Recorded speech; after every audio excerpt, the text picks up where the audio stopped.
Today is a momentous day in the history of human spaceflight. The crew of NASA's Artemis II mission on board their Orion spacecraft broke the record for the farthest distance from Earth that humans have ever traveled.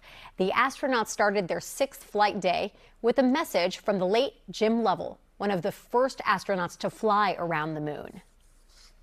It's a historic day, and I know how busy you'll be, but don't forget to enjoy the view.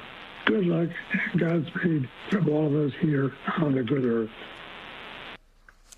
Lovell flew on the Apollo 8 and 13 missions.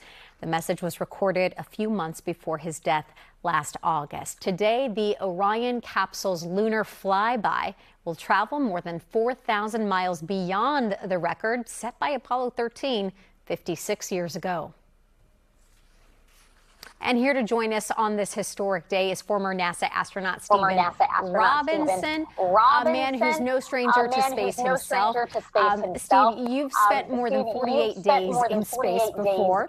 So let's start a little bit with your reaction to the achievement and the significance of this space flight today.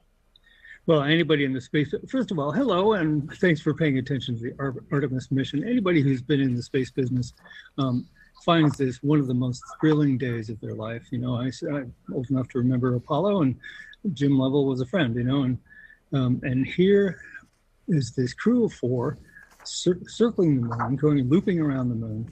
And I think many of us saw the moon, you know, maybe last night or this morning, and it looks a little different knowing that our friends are up there representing us and going around this moon. It's historic isn't a big enough word. I don't know that we have words for things like this yet.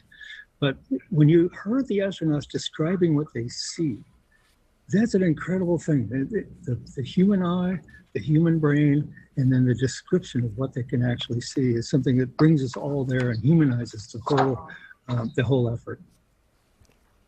We know that when the astronauts reach their farthest point from Earth, less than 3 hours from now, they're going to have about a 40-minute sort of window, right, of radio silence with mission control. Why will they lose that connection, and what will the crew have to do during that period with no contact? They'll lose that connection because the moon will be in the way.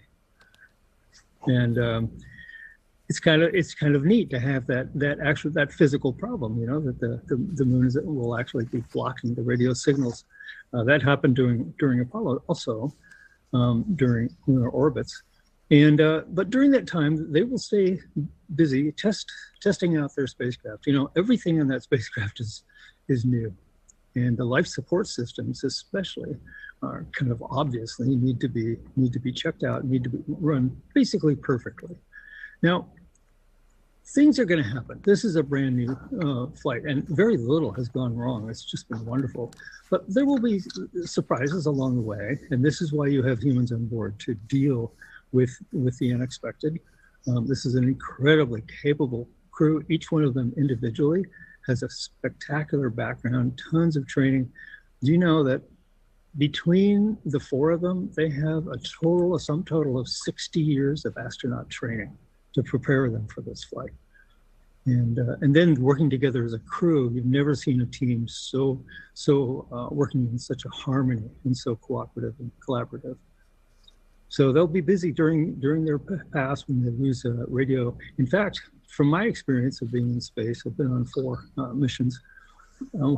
When you lose communications with the ground, it kind of frees you up to concentrate on your work, you know? I would assume so, not having been there before, but I would assume so. It's been such a delight to be able to speak with you today, sir. Former NASA astronaut Stephen Robinson.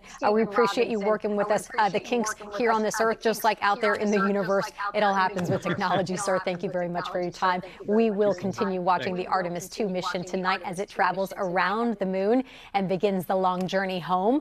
What you're looking at here is actually the live feed from NASA TV. The crew scheduled to reach its farthest point from Earth a few minutes after 7 o'clock Eastern tonight. We'll be right back.